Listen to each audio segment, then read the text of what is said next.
Ladies and gentlemen, welcome back to Mongoose Traveler 2nd Edition, updated for 2022. Today, we're going to talk about probably the place you as travelers are going to visit most, Starports. And not just talk about Starports and who's your daddy and what does he do. No, we're going to talk about how to make your own Starport. This is obviously for the referee, but it'll give him the ability to spread these Starports all around, make them all if not unique, different enough to where you're going to want to travel around. Hence your name. Let's get into it. The best tabletop RPG groups follow these core values to respect the campaign setting, the game, and the people at the table. Refer to the URL in the video's description to donate to the charity we support, the Wounded Warrior Project. Sunday on Rumble and YouTube, we provide tabletop RPG game, system, and setting overviews. Then on Friday, a panel of guests editorialize on the TTRPG hobby as a whole. Thursdays and Saturdays are when Heathen Dog leads his Dirty Casuals video game squad on twitch.tv/legionofmyth. Please like and share this video with your friends and on social media, and subscribe to Legion of Myth for more tabletop RPG content. All right, here we are with the cover, the beautiful Traveler cover, which is not great, but it hits all the points that you want this game to hit visually. That's great, but we're not going to talk about that. We're going to talk about Starports. Here we go. Starports are the arteries of interstellar commerce. These ports for spacefaring craft range in size from a landing field with a rudimentary radio beacon and a hydrogen fuel still to city-sized edifices where tens of thousands of ships land daily. Many planets have only a downport, a landing zone on the ground accessible only by entering the atmosphere. Ships that cannot land in a downport are serviced by a fleet of shuttles and other smaller vessels, likely in orbit.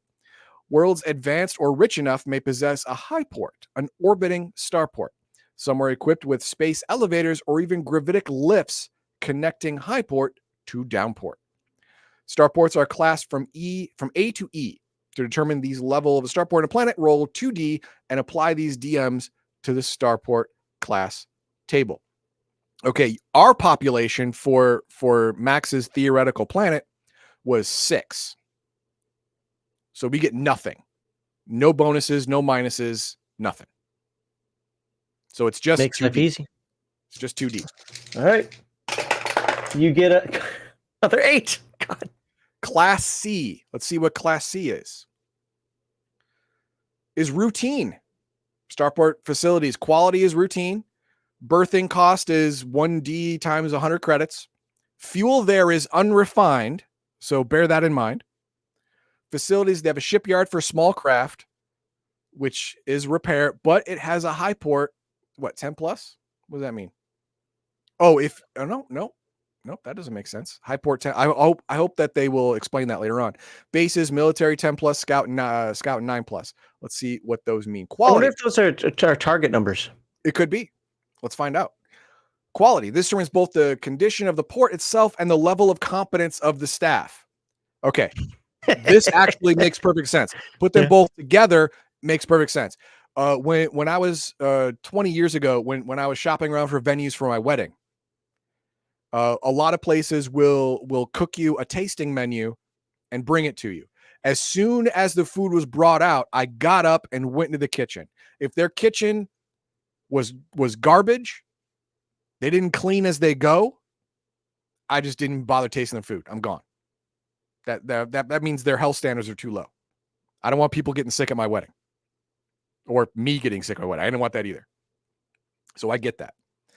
It is possible to find a Class D port run by expert engineers or Class A that has succumbed to decay. It is possible. Some worlds have entirely inappropriate starports. A world that was once a center of commerce but now has been bypassed by new trade routes might have a cavernous port capable of handling thousands of freighters that's now almost abandoned, like most American malls nowadays. Frontier installation is just a bare spot of bedrock marked with a beacon, and a starport is the most technical sense only.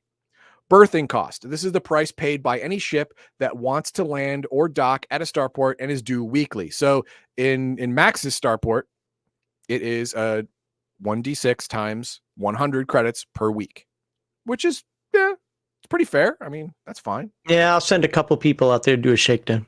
There you go. Fuel. This refers to fuel available for purchase, either refined or unrefined. Refined fuel costs 500 credits per ton. Unrefined costs 100 credits per ton, but is risky to use when jumping.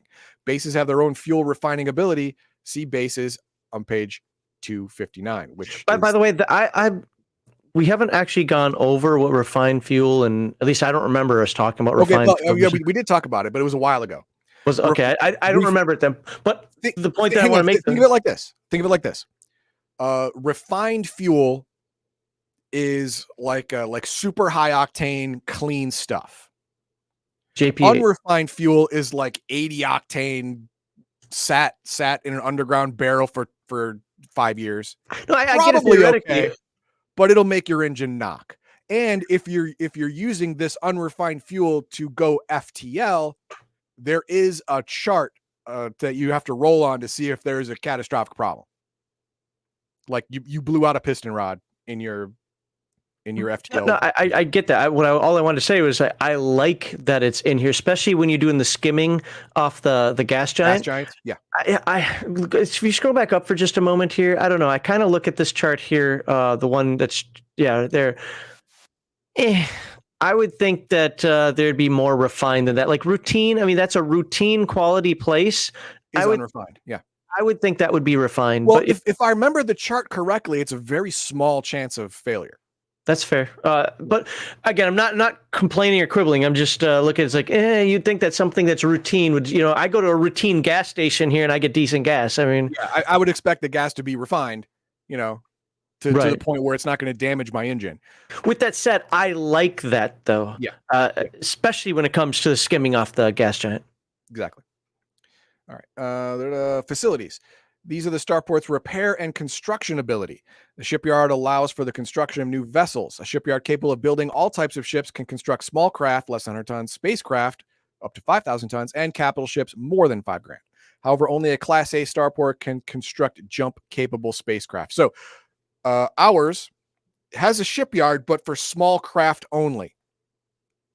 And you can't create from scratch a ship that can go FTL. You have to be here. You have to be A class. But I don't want to deal with all the legal fees for that, so I'm okay with that. I mean, if you already have an FTL ship that's considered a small craft, between 1 and 500 tons? No, up to 100 tons, and you already have an FTL, you can get it repaired here. That's fine. That's great. Get some jerk that jumps into FTL 100 meters away from the station, takes half of it with them. I don't want to deal with all that. I don't want to deal with that guy either, yeah. Repair facilities allow for damage to be repaired and have plenty of spare parts for most common systems.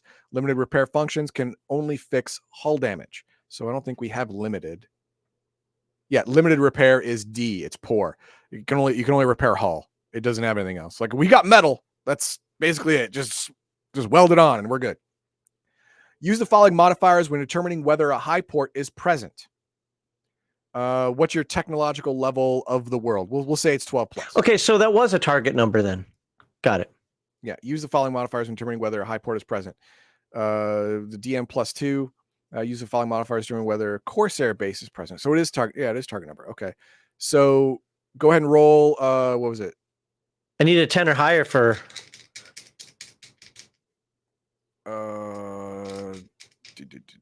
It's going to be 2D +2, I guess. Okay. 4 + 2, 6. Nope, no high port. You needed a 10. They only have a down port. So unless your ship is atmosphere ready, you're not getting repairs. Well, no, technically you could crash there, I guess. I'll let you. The repairs would be a lot more extensive, but okay, sure. How do you think I get the extra money? That's fair. Bases. Here we go. The list of what sort of bases may be present. Roll 2D for each base type listed. For more details, see the bases on page. Okay, so base type is military, and yours is military or scout. So it's 2D. But I need a 10 or higher. Yep, you need a 10 or higher or a 9 or higher. It's the next one. Come on, baby, I need the military. So I think. Oh no, got no military. I got no military base there. What about scout base? 9. That was You have a scout base. It's 9+. Sweet. So there is a forward base for explorers, scouts, and couriers, and all that stuff. That's great. That's cool. I can dig it. Tech level. The tech Oh, level of now the we get to planet tech level. is determined by rolling 1d and adding DMs from the tech level table. The tech level measures the average technology presence on a planet and gives an idea of local production and repair capability. Planet and the corresponding starport. So what do we have here? Tech level is what? Just 1D? Adding DMs from the tech level table. Where's the tech level table? Oh, here we go. There it is. So you add all those modifiers in based on what you did previously. Yeah, exactly. So let's see. I don't remember what all the numbers were. I know, right? Oh, crap. This is why you write things down, folks. This is why you write things down. Exactly right. This is why. So we can't remember. So we can't size was like a 3 or 4. Size was a 4. Yeah, I think it was a 4 because Earth. Oh man, I don't remember. It was kind of size is 4, so that's gonna be a +1. Atmosphere was thin, so it's gonna be a +1. That was 3. Oh no, the size was a 6. No, that's population. Population was a 6. 6 million people. And then it's nothing. I was 2 under whatever Earth is. Government is 7, so that's +2. So right, we've got 1, 2, 3, 4. It has a starport. No, it doesn't have a star. It has a downport. But is it considered a starport? Yeah, it's a starport, but it'd be the 12. It'd be the +2. +2. So it's 4, 5, 6. So at least, by the way, that's my guess because I'm guessing that's routine. Just going down from excellent, good routine. I could be wrong. So 1D + 6. Let's try that. All right. By the way, folks, if you're getting this wrong, we're just doing this conceptually. Yeah, we're just trying it out. Don't worry. 5. What was it? A 5 minus what or plus what? 5 + 6 is 11. 11. Okay. That's going to be tech level 11. All right. B. From tech level 7 onwards, the planet has a progressively more advanced communications grid. At tech level 9 is accessible from every point in the surface. That's great. Well, how do I keep control of everybody? Well, then you have to control the media. Planet that doesn't have control over anybody. Control the media. The tech level measures the average technology presence on the planet and starport. Trade with off-worlders may bring advanced technology. A planet's technology may be 1 or more levels higher or lower in a particular field, such as medicine. Okay, that's fine. If a planet is below tech level 3, then there will be no telecom system whatsoever, except for whatever facilities the starport offers. If it's between 4 and 6, has radio and telephone between major cities.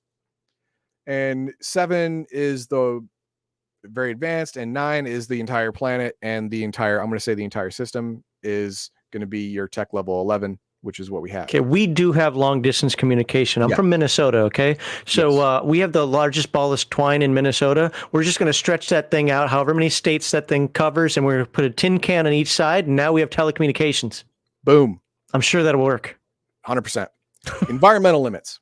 Certain atmospheres require a minimal tech level. A world can have a tech level lower than the limit, but the population cannot maintain or repair their life support systems and are likely going to die. So that's fine. We have an atmosphere. What was it? 3? Minimum tech level 5. We got that covered. It's fine. Bases. In addition to the basic facilities at a starport, there may be 1 or more special bases at the starport or nearby in the system. Well, you already got a scout base. These are common types of bases, but others are possible, such as prison facilities, whatever. You got a scout. Here we go. The scout base offers refined fuel and supplies to scout ships, including retired scout ships obtained by retired scouts. You still have your membership card. It's your Costco, Scoutco membership card.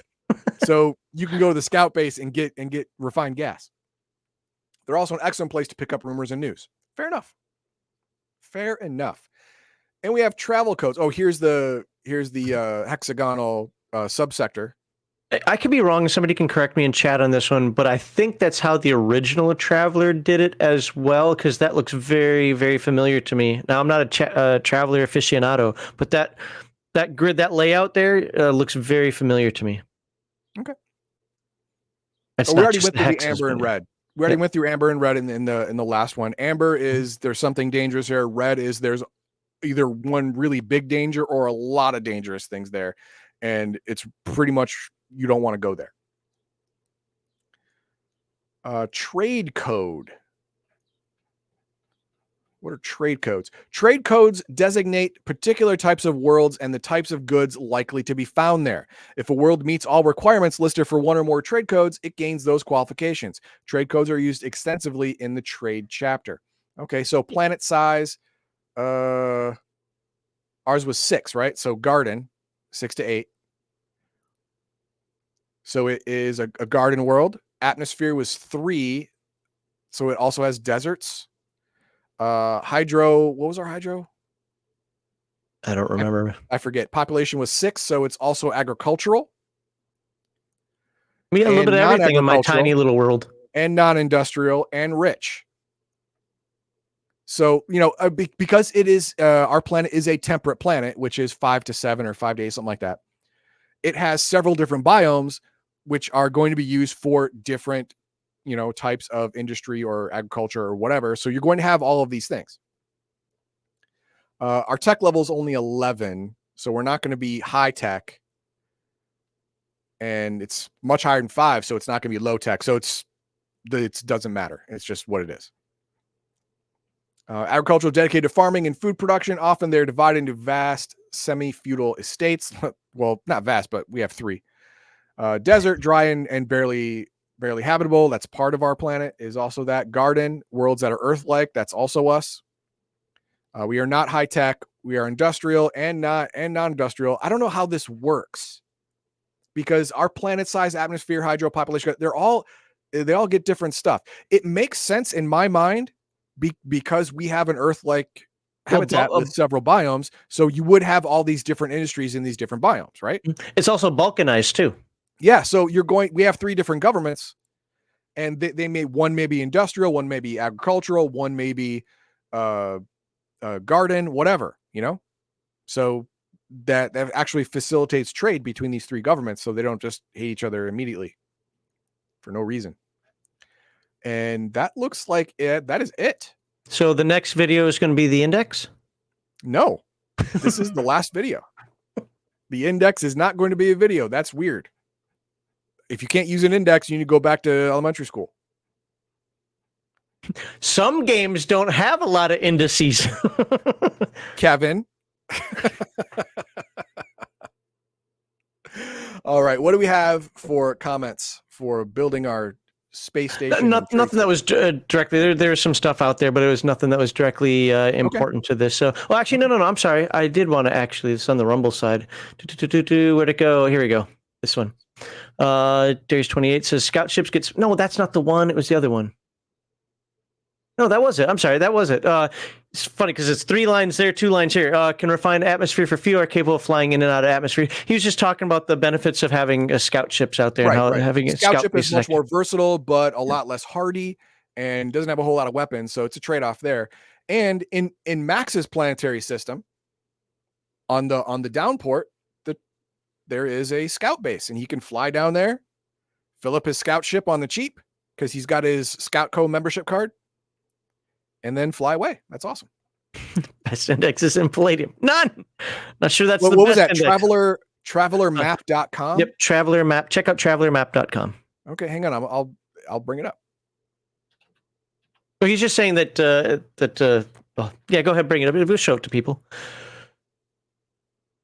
Yeah, I'm so while you're doing that, what are your thoughts generally on Traveler, Mongoose Traveler 2nd edition? Now, prefacing this with the fact you don't know any Traveler, right? None at all. Yeah.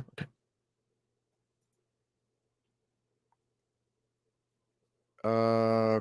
How do I share? I gotta share the whole screen, I guess. There we go. Boom. Traveler. This is cool. Can you click on a planet? Or is there something at the top of the... Oh, you have a lot of tabs open. Okay.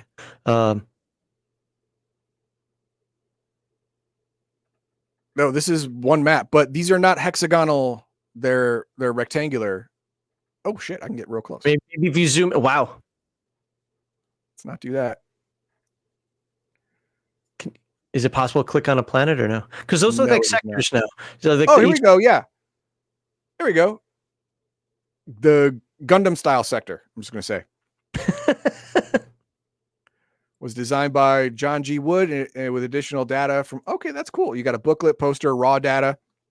Apparently, these are planets and systems and stuff that contributors from all around have made and put here. That's great. That's great.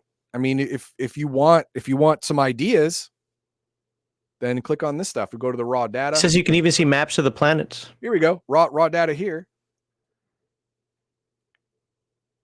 Abbreviation GOG. Okay. Subsector A, B, C, D.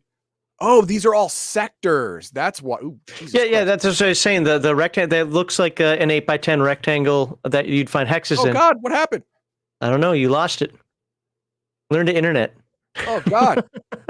Oh, you had to just bring up the colored version now. There you go. No, this is that particular. That's great. Okay.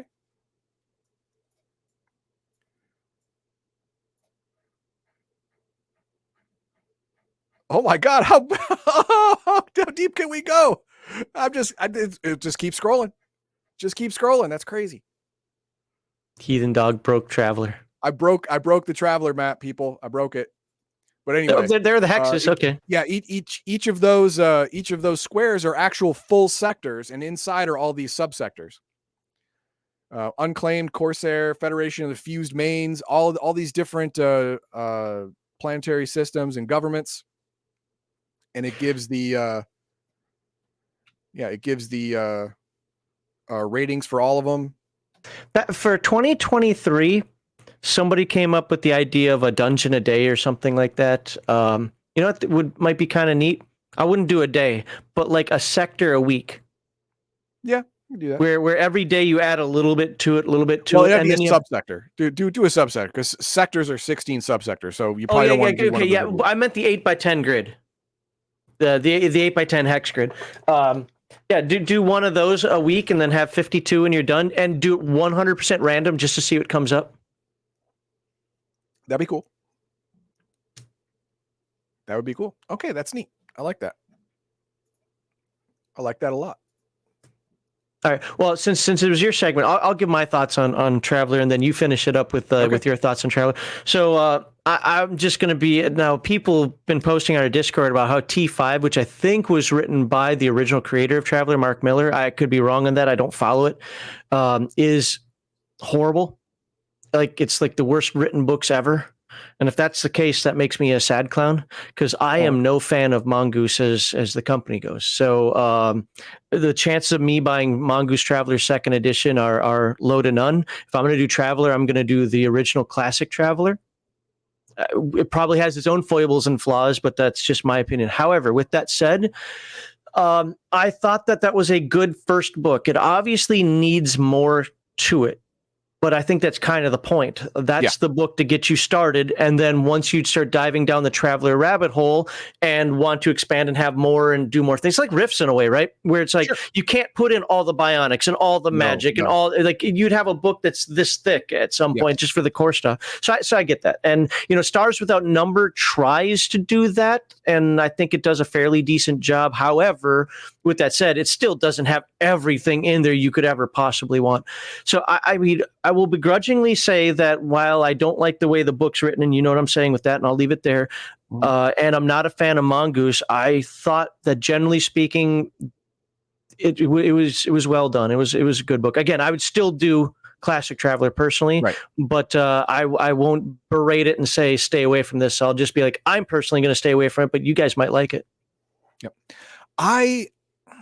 Unlike Stars Without Number, Worlds Without Number, whatever, all that stuff, you're right. It's a lot more bare bones, but I like it in the fact that you can roll a new system in 15 minutes and have the basic framework of the government, what kind of planets are there, what kind of star is there, all that stuff you can have in 15 minutes. And then you as a referee have to be, I don't hate it, that's great. You as a referee, you have to be good enough to fill in the blanks. Now, is that going to happen overnight? No. Do you probably want to use a pre-generated system at first? Yeah, you probably do. But after a while, you get used to it. Sky's the limit, right? You can make anything you want, and you don't have to roll it. You're the referee. You could say you rolled it. Screw you. I rolled it. No, you didn't. You chose that planet. Who cares? Who cares? I like to roll the random stuff because I like to figure out how I can fit it all together. And if you have a theme for your campaign, isn't it good to have some things that you you have a theme? Exactly. If you have a theme of your campaign, some of these random rolls aren't going to work for you because it goes outside of the scope of your campaign. So you got to rein that in. So some things you roll and some things you won't. Right? So it gives greater authority and ability to the referee, but on the flip side of that, greater responsibility. Because you're responsible for filling in all of these big gaps left by these random tables. So for an experienced game master, this world building and port building and base building system is great. For an inexperienced one, it is not. Okay. The rest of the game, I like the fact that it uses mainly D6s. Mm-hmm. Easy enough. Exactly. And I showed everyone, a while last week, was it? For $7 on Amazon, you can get 36 D6s and have a D6 for the entire table. Everyone's got 2 D6. That's all they're going to need, right? So, for most part, so you have the dice for the table. Cost you $7.50. So that is always a great thing. There's always a great thing because it stops players from whining about investment, because players do that. If you're playing a game that uses all D10s or all D6s or all D4s or all D whatever, they're going to cry, well, I don't have all those dice. I don't have, dice pools. I don't only have 3D6. Oh God, what am I going to do? It stops that whining. So that is great. What about the game system itself, rolling the 2D6s? I like it. It's easy, except for 2D and then D number gets weird, but that's just me not being used to the system. Making that mistake is a newbie mistake. So I get it. But the rolling just with D6s, having two D6 and D66, so you're rolling the 2D6 and just one being a tens place, one being a ones place. It's different. It's basically functionally similar as a percentile dice, but different enough to be its own thing. And plus, they don't want to introduce more dice. We're just sticking with D6s. See, I'm against that personally. I understand it, but I want more dice. I get it. But if you're going for the least amount of investment, you're right. D6 is the way to go. They're the most ubiquitous dice on the planet. I mean, everyone's grandma had Yahtzee, right? Well, you've got a whole bunch of dice right there. Candyland, get another couple dice. Monopoly, Shoots and ladders, come on. There's 2 more, and they're all the same. Monopoly. They're all white with the black dots, all of them, right? So it's all great. So yeah, I understand using D6s exclusively because they are the most ubiquitous. They're everywhere, and there lots of people aren't going to cry about initial investment to get into the game. I like that. You actually made a really good point right there.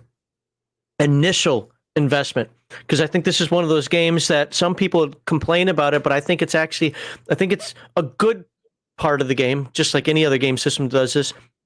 You get all the core stuff you need at the beginning, and at that point you can use your imagination to run wild. Stop trying to need a rule book for everything. Make your own spaceships, make your own planets, make your own space stations, make your own character, yada yada, right? You don't need a spaceship book. You don't need a bionic book. You're allowed to do whatever you want. At the same time, you don't feel comfortable doing that, they have these other books. Exactly.